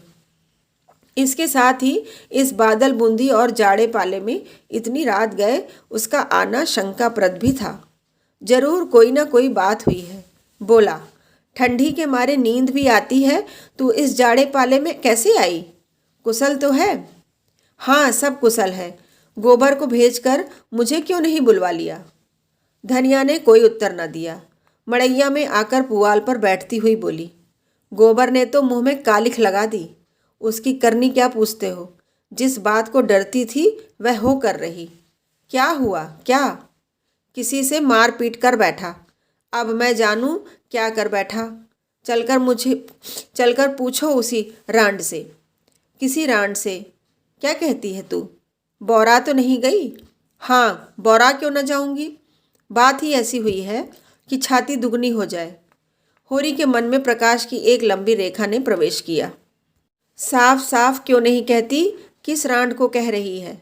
उसी झुनिया को, और किसको? तो झुनिया क्या यहाँ आई है? और कहाँ जाती? पूछता कौन? गोबर क्या घर में नहीं है? गोबर का कहीं पता नहीं, जाने कहाँ भाग गया। इसे 5 महीने का पेट है। होरी सब कुछ समझ। गोबर को बार बार अहिराने जाते देखकर वह खटका था जरूर, मगर उसे ऐसा खिलाड़ी न समझता था। युवकों में कुछ रसिकता होती ही है, इसमें कोई नई बात नहीं। मगर जिस रुई के गाले को उसने नीले आकाश में हवा के झोंकों से उड़ते देखकर केवल मुस्कुरा दिया था, वह सारे आकाश में छाकर उसके मार्ग को इतना अंधकारमय बना देगा, यह तो कोई देवता भी न जान सकता था। गोबर ऐसा लंपट, वह सरल गंवार जिसे वह अभी बच्चा समझता था, लेकिन उसे भोज की चिंता न थी, पंचायत का भय न था। झुनिया घर में कैसे रहेगी इसकी चिंता भी उसे न थी। उसे चिंता थी गोबर की। लड़का लज्जाशील है, अनाड़ी है, आत्माभिमानी है, कहीं कोई नादानी न कर बैठे। घबरा कर बोला, झुनिया ने कुछ कहा नहीं? गोबर कहाँ गया? उससे कहकर ही गया होगा। धनिया झुंझलाकर बोली, तुम्हारी अकल तो घास खा गई है। उसकी चहेती तो यहाँ बैठी है, भागकर जाएगा कहाँ? यहीं कहीं छिपा बैठा होगा। दूध थोड़े ही पीता है कि खो जाएगा। मुझे तो इस कलमुही झुनिया की चिंता है कि इसे क्या करूं। अपने घर में तो मैं क्षण भर भी न रहने दूंगी। जिस दिन गाय लाने गया है उसी दिन से दोनों में ताक झांक होने लगी। पेट न रहता तो अभी बात न खुलती, मगर जब पेट रह गया तो झुनिया लगी घबराने। कहने लगी, कहीं भाग चलो। गोबर टालता रहा। एक औरत को साथ लेकर कहाँ जाए? कुछ न सूझा। आखिर जब आज वह सिर हो गई कि मुझे यहाँ से ले चलो, नहीं मैं प्राण दे दूंगी, तो बोला, तू चलकर मेरे घर में रह। कोई कुछ न बोलेगा, अम्मा को मना लूँगा। यह गधी उसके साथ चल पड़ी। कुछ दूर तो आगे आगे आता रहा, फिर न जाने किधर सरक गया। यह खड़ी खड़ी उसे पुकारती रही। जब रात भीग गई और वह न लौटा, भागी यहाँ चली आई। मैंने तो कह दिया, जैसा किया है वैसा फल भोग। चुड़ैल ने लेके मेरे लड़के को चौपट कर दिया। तब से बैठी रो रही है, उठती ही नहीं। कहती है, अपने घर कौन मुँह लेकर जाऊं? भगवान ऐसी संतान से तो बांझ ही रखे तो अच्छा। सवेरा होते होते सारे गांव में कांव कांव मच जाएगी। ऐसा जी होता है माहुर खा लूं। मैं तुमसे कहे देती हूँ, मैं अपने घर में न रहूँगी। गोबर को रखना हो अपने सिर पर रखे। मेरे घर में ऐसी छत्तीसियों के लिए जगह नहीं है। और अगर तुम बीच में बोले तो फिर या तो तुम ही रहोगे या मैं ही रहूँगी। होरी बोला, तुझसे बना नहीं, उसे घर में आने ही न देना चाहिए था। सब कुछ कह के हार गई, टलती ही नहीं, धरना दिए बैठी है। अच्छा चल, देखूं कैसे नहीं उठती, घसीट कर बाहर निकाल दूंगा। दाढ़ीजार भोला सब कुछ देख रहा था, पर चुप्पी साधे बैठा रहा। बाप भी ऐसे बेहया होते हैं। वह क्या जानता था इनके बीच में क्या खिचड़ी पक रही है? जानता क्यों नहीं था? गोबर रात दिन घेरे रहता था तो क्या उसकी आंखें फूट गई थीं? सोचना चाहिए था ना कि यहाँ क्यों दौड़ दौड़ आता है। चल, मैं झुनिया से पूछता हूँ ना। दोनों मड़ैया से निकलकर गांव की ओर चले। होरी ने कहा, 5 घड़ी रात के ऊपर गई होगी। धनिया बोली, हाँ और क्या, मगर कैसा सोता पड़ गया है। कोई चोर आए तो सारे गांव को मूस ले जाए। चोर ऐसे गांव में नहीं आते, धनियों के घर जाते हैं। धनिया ने ठिठक कर होरी का हाथ पकड़ लिया और बोली, देखो हल्ला न मचाना, नहीं सारा गांव जाग उठेगा और बात फैल जाएगी। होरी ने कठोर स्वर में कहा, मैं यह कुछ नहीं जानता। हाथ पकड़कर घसीट लाऊंगा और गांव के बाहर कर दूंगा। बात तो एक दिन खुलनी ही है, फिर आज ही क्यों ना खुल जाए। वह मेरे घर आई क्यों? जाए जहां गोबर है। उसके साथ कुकर्म किया तो क्या हमसे पूछ कर किया था? धनिया ने फिर उसका हाथ पकड़ा और धीरे से बोली, तुम उसका हाथ पकड़ोगे तो वह चिल्लाएगी। तो चिल्लाया करे। मुदा इतनी रोए रात गए, इस अंधेरे सन्नाटे रात में जाएगी कहाँ? यह तो सोचो। जाए जहाँ उसके सगे हों, हमारे घर में उसका क्या रखा है? हाँ, लेकिन इतनी रात गए घर से निकालना उचित नहीं। पाँव भारी है, कहीं डर डरा जाए तो और आफत हो। ऐसी दशा में कुछ करते धरते भी तो नहीं बनता। हमें क्या करना है, मरे या जिए, जहाँ चाहे जाए। क्यों अपने मुंह में कालिख लगाऊं? मैं तो गोबर को भी निकाल बाहर करूंगा। धनिया ने गंभीर चिंता से कहा, कालिख जो लगनी थी वह तो अब लग चुकी। वह अब जीते जी नहीं छूट सकती। गोबर ने नौका डुबो दी। गोबर ने नहीं डुबोई, इसी ने। वह तो बच्चा था, इसके पंजे में आ गया। किसी ने डुबोई, अब तो डूब गई। दोनों द्वार के सामने पहुंच गए। सहसा धनिया ने होरी के गले में हाथ डालकर कहा, देखो तुम्हें मेरी सौंह, उस पर हाथ न उठाना। वह तो आप ही रो रही है। भाग की खोटी न होती तो यह दिन ही क्यों आता। होरी की आंखें आद्र हो गईं। धनिया का यह मातृ स्नेह उस अंधेरे में भी जैसे दीपक के समान उसकी चिंता जर्जर आकृति को शोभा प्रदान करने लगा। दोनों ही के हृदय में जैसे अतीत यौवन सचेत हो उठा। होरी को इस बीत यौवन में भी वही कोमल हृदय बालिका नजर आई जिसने 25 साल पहले उसके जीवन में प्रवेश किया था। उस आलिंगन में कितना अथाह वात्सल्य था जो सारे कलंक, सारी बाधाओं और सारी मूलबद्ध परंपराओं को अपने अंदर समेट लेता था। दोनों ने द्वार पर आकर किवाड़ों के दराज से अंदर झांका। दीवट पर तेल की कुप्पी जल रही थी और उसके मध्यम प्रकाश में झुनिया घुटने पर सिर रखे द्वार की ओर मुंह किए अंधकार में उस आनंद की खोज कर रही थी जो एक क्षण पहले अपनी मोहनी छवि दिखाकर विलीन हो गया था। वह आफत की मारी व्यंग बाणों से आहत और जीवन के आघातों से व्यथित किसी वृक्ष की छां खोजती फिरती थी और उसे एक भवन मिल गया था जिसके आश्रय में वह अपने को सुरक्षित और सुखी समझ रही थी। पर आज वह भवन अपना सारा सुख विलास लिए अलादीन के राजमहल की भांति गायब हो गया था और भविष्य एक विकराल दानव के समान उसे निगल जाने को खड़ा था। एकाएक द्वार खुलते और होरी को आते देखकर वह भय से कांपती हुई उठी और होरी के पैरों पर गिरकर रोती हुई बोली, दादा, अब तुम्हारे सिवाय मुझे दूसरा ठौर नहीं है। चाहे मारो चाहे काटो, लेकिन अपने द्वार से दुरदुराओ मत। होरी ने झुककर उसकी पीठ पर हाथ फेरते हुए प्यार भरे स्वर में कहा, डर मत बेटी, डर मत। तेरा घर है, तेरा द्वार है, तेरे हम हैं। आराम से रह। जैसी तू भोला की बेटी है वैसी ही मेरी बेटी है। जब तक हम जीते हैं किसी बात की चिंता मत कर। हमारे रहते कोई तुझे तिरछी आंखों न देख सकेगा। भोज भात जो लगेगा वह हम सब दे देंगे लेंगे। तू खातिर जमा रख। झुनिया सांत्वना पाकर और भी होरी के पैरों से चिमट गई और बोली, दादा, अब तुम ही मेरे बाप हो और अम्मा तुम ही मेरी माँ हो। मैं अनाथ हूँ, मुझे शरण दो, नहीं मेरे काका और भाई मुझे कच्चा ही खा जाएंगे। धनिया अपनी करुण के आवेश को अब न रोक सकी। बोली, तू चलकर घर में बैठ, मैं देख लूँगी काका और भैया को।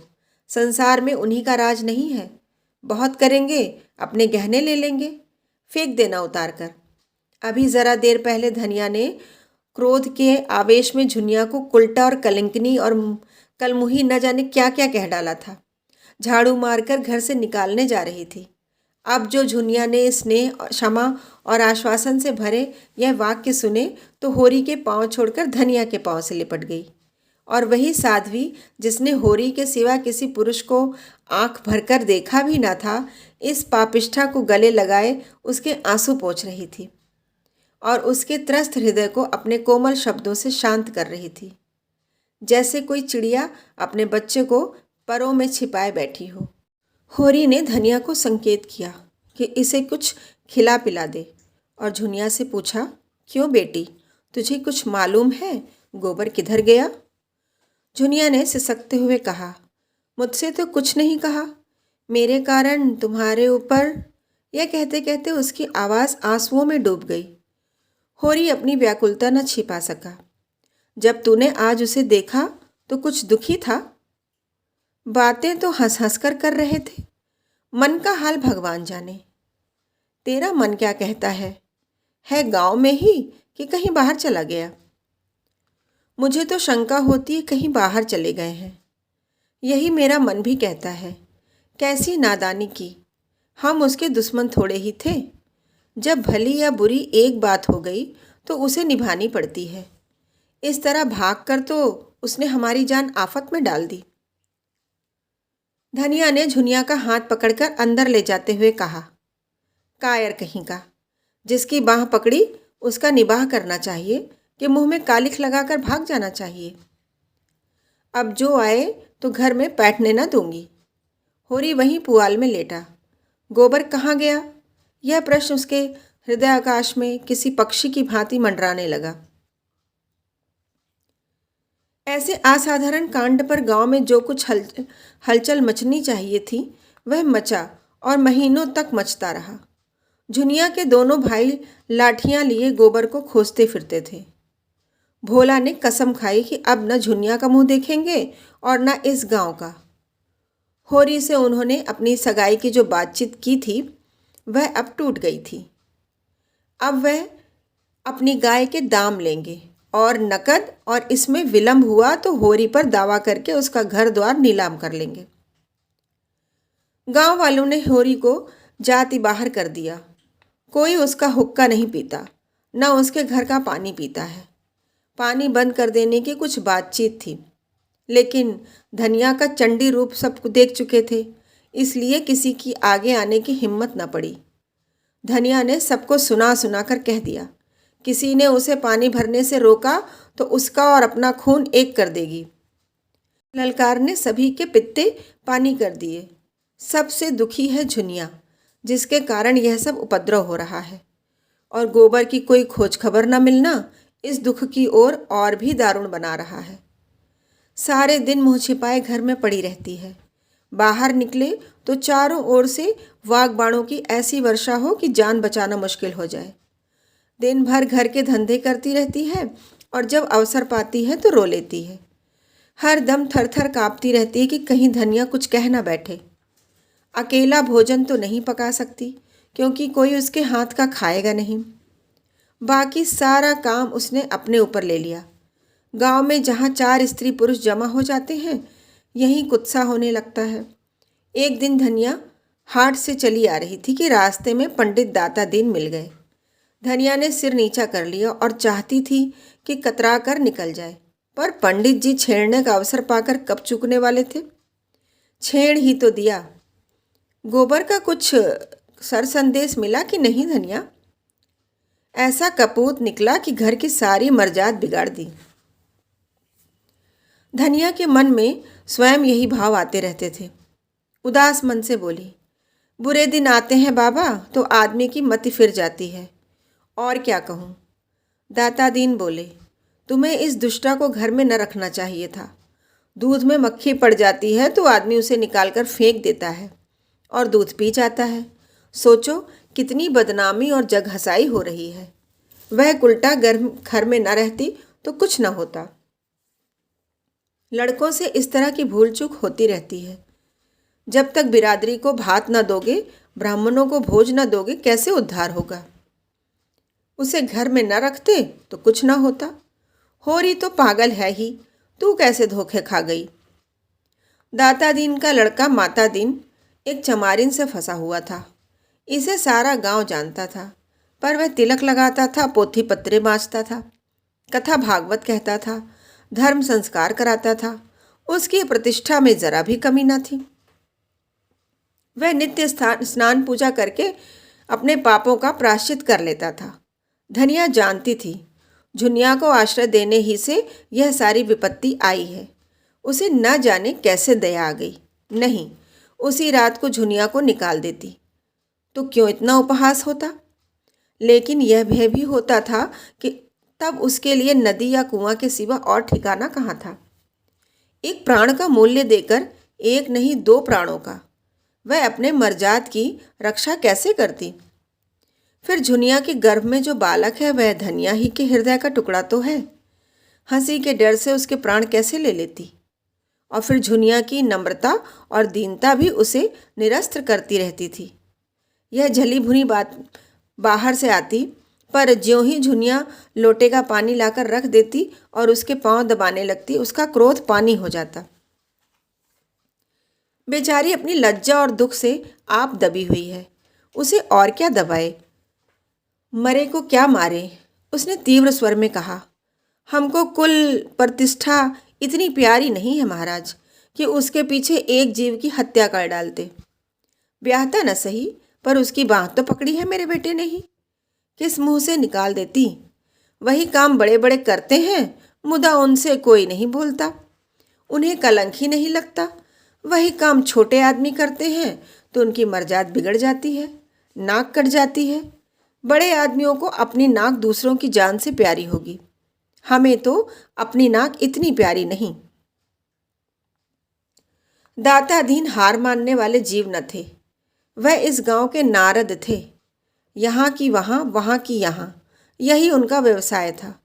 वह चोरी तो न करते थे, उसमें जान जोखिम था, पर चोरी के माल में हिस्सा बटाने के समय अवश्य पहुँच जाते थे। कहीं पीठ में धूल न लगने देते थे। जमींदार को आज तक लगान की 1 पाई न दी थी। कुर्की आती तो कुएं में गिरने चलते। नोखेराम के किए कुछ न बनता, मगर आसामियों को सूद पर रुपए उधार देते थे। किसी स्त्री को कोई आभूषण बनवाना है, दाता दीन उसकी सेवा के लिए हाजिर है। शादी ब्याह तय करने में उन्हें बड़ा आनंद आता है। यश भी मिलता है, दक्षिणा भी मिलती है। बीमारी में दवा दारू भी करते हैं, झाड़ फूंक भी, जैसी मरीज की इच्छा हो। और सभा चतुर इतने हैं कि जवानों में जवान बन जाते हैं, बालकों में बालक और बूढ़ों में बूढ़े। चोर के भी मित्र हैं और साह के भी। गांव में किसी को उन पर विश्वास नहीं है, पर उनकी वाणी में कुछ ऐसा आकर्षण है कि लोग बार बार धोखा खाकर भी उन्हीं की शरण जाते हैं। सिर और दाढ़ी हिलाकर बोले, यह तो ठीक कहती है धनिया, धर्मात्मा लोगों का यही धर्म है, लेकिन लोक रीति का निबाह तो करना ही पड़ता है। इसी तरह एक दिन लाला पटेश्वरी ने होरी को छेड़ा। वह गांव में पुण्यात्मा मशहूर थे। पूर्णमासी को नित्य सत्यनारायण की कथा सुनते, पर पटवारी होने के नाते खेत बेगार में जुतवाते थे, सिंचाई बेगार में करवाते थे और आसामियों को एक दूसरे से लड़ाकर रकमें मारते थे। सारा गांव उनसे कांपता था। गरीबों को 10-10, 5-5 करस देकर उनसे कई हजार की संपत्ति बना ली थी। फसल की चीजें आसामियों से लेकर कचहरी और पुलिस के अमलों की भेंट करते रहते थे। इससे इलाके भर में उनकी अच्छी धाक थी। अगर कोई उनके हत्थे नहीं चढ़ा तो वह दरोगा गंडा सिंह थे, जो हाल में इस इलाके में आए थे। परमार्थी भी थे। बुखार के दिनों में सरकारी कुनैन बांटकर यश कमाते थे। कोई बीमार आराम हो तो उसकी कुशल पूछने अवश्य जाते थे। छोटे मोटे झगड़े आपस में ही तय करा देते थे। शादी ब्याह में अपनी पालकी, कालीन और महफिल के सामान मंगनी देकर लोगों का उबार कर देते थे। मौका पाकर न चूकते थे, पर जिसका खाते थे उसका काम भी करते थे। बोले, यह तुमने क्या रोग पाल लिया होरी? होरी ने पीछे फिरकर पूछा, तुमने क्या कहा लाला? मैंने सुना नहीं। पटेश्वरी पीछे से कदम बढ़ाते हुए बराबर आकर बोले, यही कह रहा था कि धनिया के साथ क्या तुम्हारी बुद्धि भी घास खा गई? झुनिया को क्यों ये नहीं उसके बाप के घर भेज देते? सेंत मेत में अपनी हंसी करा रहे हो।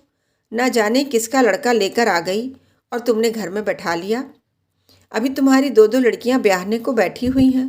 सोचो कैसे बेड़ा पार होगा। होरी इस तरह की आलोचनाएं और शुभकामनाएं सुनते सुनते तंग आ गया था। खिन्न होकर बोला, यह सब मैं समझता हूँ लाला, लेकिन तुम ही बताओ मैं क्या करूँ? मैं झुनिया को निकाल दूँ तो भोला उसे रख लेंगे। अगर वह राज़ी हो तो आज मैं उसे उनके घर पहुँचा दूँ। अगर तुम उन्हें राज़ी करा दो तो जन्म भर तुम्हारा एहसान मानूँ। मगर वहाँ तो उनके दोनों लड़के खून करने को उतारू हो रहे हैं। फिर मैं उसे कैसे निकाल दूँ? एक तो नालायक आदमी मिला कि उसकी बाह पकड़कर दगा दे गया। मैं भी निकाल दूंगा तो इस दशा में वह कहीं मेहनत मजूरी भी तो ना कर सकेगी। कहीं डूब धस मरी तो किसे अपराध लगेगा? रहा लड़कियों का ब्याह, सो भगवान मालिक है। जब उसका समय आएगा कोई ना कोई रास्ता निकल ही आएगा। लड़की तो हमारी बिरादरी में आज तक कभी कुंवारी नहीं रही। बिरादरी के डर से हत्यारे का काम नहीं कर सकता। होरी नम्र स्वभाव का आदमी था। सदा सिर झुकाकर चलता और 4 बातें गम खा लेता था। हीरा को छोड़कर गांव में कोई उसका अहित न चाहता था। अगर कोई उनके हत्थे नहीं चढ़ा तो वह दरोगा गंडा सिंह थे, जो हाल में इस इलाके में आए थे। परमार्थी भी थे। बुखार के दिनों में सरकारी कुनैन बांटकर यश कमाते थे। कोई बीमार आराम हो तो उसकी कुशल पूछने अवश्य जाते थे। छोटे मोटे झगड़े आपस में ही तय करा देते थे। शादी ब्याह में अपनी पालकी, कालीन और महफिल के सामान मंगनी देकर लोगों का उबार कर देते थे। मौका पाकर न चूकते थे, पर जिसका खाते थे उसका काम भी करते थे। बोले, यह तुमने क्या रोग पाल लिया होरी? होरी ने पीछे फिरकर पूछा, तुमने क्या कहा लाला? मैंने सुना नहीं। पटेश्वरी पीछे से कदम बढ़ाते हुए बराबर आकर बोले, यही कह रहा था कि धनिया के साथ क्या तुम्हारी बुद्धि भी घास खा गई? झुनिया को क्यों ये नहीं उसके बाप के घर भेज देते? सेंत मेत में अपनी हंसी करा रहे हो। न जाने किसका लड़का लेकर आ गई और तुमने घर में बैठा लिया। अभी तुम्हारी दो दो लड़कियां ब्याहने को बैठी हुई हैं। सोचो कैसे बेड़ा पार होगा। होरी इस तरह की आलोचनाएं और शुभकामनाएं सुनते सुनते तंग आ गया था। खिन्न होकर बोला, यह सब मैं समझता हूँ लाला, लेकिन तुम ही बताओ मैं क्या करूँ। मैं झुनिया को निकाल दूँ तो भोला उसे रख लेंगे। अगर वह राज़ी हो तो आज मैं उसे उनके घर पहुँचा दूँ। अगर तुम उन्हें राज़ी करा दो तो जन्म भर तुम्हारा एहसान मानूं। मगर वहाँ तो उनके दोनों लड़के खून करने को उतारू हो रहे हैं। फिर मैं उसे कैसे निकाल दूँ? एक तो नालायक आदमी मिला कि उसकी बाह पकड़कर दगा दे गया। मैं भी निकाल दूंगा तो इस दशा में वह कहीं मेहनत मजूरी भी तो ना कर सकेगी। कहीं डूब धस मरी तो किसे अपराध लगेगा? रहा लड़कियों का ब्याह, सो भगवान मालिक है। जब उसका समय आएगा कोई ना कोई रास्ता निकल ही आएगा। लड़की तो हमारी बिरादरी में आज तक कभी कुंवारी नहीं रही। बिरादरी के डर से हत्यारे का काम नहीं कर सकता। होरी नम्र स्वभाव का आदमी था। सदा सिर झुकाकर चलता और चार बातें गम खा लेता था। हीरा को छोड़कर गांव में कोई उसका अहित न चाहता था, पर समाज इतना बड़ा अनर्थ कैसे सह ले। और उसकी मुटमर्दी तो देखो कि समझाने पर भी नहीं समझता। स्त्री पुरुष दोनों जैसे समाज को चुनौती दे रहे हैं कि देखें कोई उनका क्या कर लेता है, तो समाज भी दिखा देगा कि उसकी मर्यादा तोड़ने वाले सुख की नींद नहीं सो सकते। उसी रात को इस समस्या पर विचार करने के लिए गांव के विधाताओं की बैठक हुई। दाता दीन बोले, मेरी आदत किसी की निंदा करने की नहीं है। संसार में क्या क्या कुकर्म नहीं होता, अपने से क्या मतलब। मगर वह राण धनिया तो मुझसे लड़ने पर उतारू हो गई। भाइयों का हिस्सा दबाकर हाथ में चार पैसे हो गए तो अब कुपथ के सिवा और क्या सूझेगी। नीच जात, जहाँ पेट भर रोटी खाई और टेढ़े चले। इसी से तो शास्त्रों में कहा गया है, नीच जात लतियाए अच्छा। पटेश्वरी ने नारियल का कश लगाते हुए कहा, यही तो इनमें बुराई है कि चार पैसे देखे और आंखें बदली। आज होरी ने ऐसी हेकड़ी जताई कि मैं अपना सा मुँह लेकर रह गया। ना जाने अपने को क्या समझता है। अब सोचो इस अनीति का गांव में क्या फल होगा। झुनिया को देखकर दूसरी विधवाओं का मन बढ़ेगा कि नहीं। आज भोला के घर में यह बात हुई, कल हमारे तुम्हारे घर में भी होगी। समाज तो भय के बल से चलता है। आज समाज का अंकुश जाता रहे, फिर देखो संसार में क्या क्या अनर्थ होने लगते हैं। झिंगुरी सिंह दो स्त्रियों के पति थे। पहली स्त्री 5 लड़के लड़कियों छोड़कर मरी थी। उस समय इनकी अवस्था 45 के लगभग थी। पर आपने दूसरा ब्याह किया और जब उससे कोई संतान न हुई तो तीसरा ब्याह कर डाला। अब इनकी 50 की अवस्था थी और 2 जवान पत्नियां घर में बैठी हुई थीं। उन दोनों ही के विषय में तरह तरह की बातें फैल रही थीं, पर ठाकुर साहब के डर से कोई कुछ कह ना सकता था। और कहने का अवसर भी तो हो। पति की आड़ में सब कुछ जायज़ है। मुसीबत तो उसको है जिसे कोई आड़ नहीं। ठाकुर साहब स्त्रियों पर बड़ा कठोर शासन रखते थे और उन्हें घमंड था कि उनकी पत्नियों का घूंघट तक किसी ने न देखा होगा। मगर घूंघट की आड़ में क्या होता है उसकी उन्हें क्या खबर। बोले, ऐसी औरत का तो सिर काट ले। होरी ने इस उल्टा को देख घर रखकर समाज में विष बोया है। ऐसे आदमी को गांव में रहने देना सारे गांव को भ्रष्ट करना है। राय साहब को इसकी सूचना देनी चाहिए। साफ साफ कह देना चाहिए, अगर गांव में यह अनीति चली तो किसी की आबरू सलामत न रहेगी। पंडित नोखेराम कारकुन में बड़े कुलीन ब्राह्मण थे। इनके दादा किसी राजा के दीवान थे, पर अपना सब कुछ भगवान के चरणों में भेंट करके साधु हो गए थे। इनके बाप ने भी राम नाम की खेती में उम्र काट दी। नोखेराम ने भी वही भक्ति तरके में पाई थी। प्रातःकाल पूजा पर बैठ जाते थे और 10 बजे तक बैठे राम नाम लिखा करते थे। मगर भगवान के सामने से उठते ही उनकी मानवता इस अवरोध से विकृत होकर उनके मन, वचन और कर्म सभी को विषाक्त कर देती थी। इस प्रस्ताव में उनके अधिकार का अपमान होता था। फूले हुए गालों में धसी हुई आंखें निकालकर बोले, इसमें राय साहब से क्या पूछना है? मैं जो चाहूँ कर सकता हूँ। लगा दो 100 रुपये डांड। आप गांव छोड़कर भागेगा, इधर बेदखली भी दायर किए देता हूँ। पटेश्वरी ने कहा, मगर लगान तो बेबाक कर चुका है। झिंगुर सिंह ने समर्थन किया, हाँ, लगान के लिए ही तो हमसे 30 रुपये लिए हैं। नोखेराम ने घमंड के साथ कहा, लेकिन अभी रसीद तो नहीं दी, सबूत क्या है कि लगान बेबाक कर दिया? सर्वसम्मति से यही तय हुआ कि होरी पर 100 रुपये तवान लगा दिया जाए। केवल एक दिन गांव के आदमियों को बटोरकर उनकी मंजूरी ले लेने का अभिनय आवश्यक था।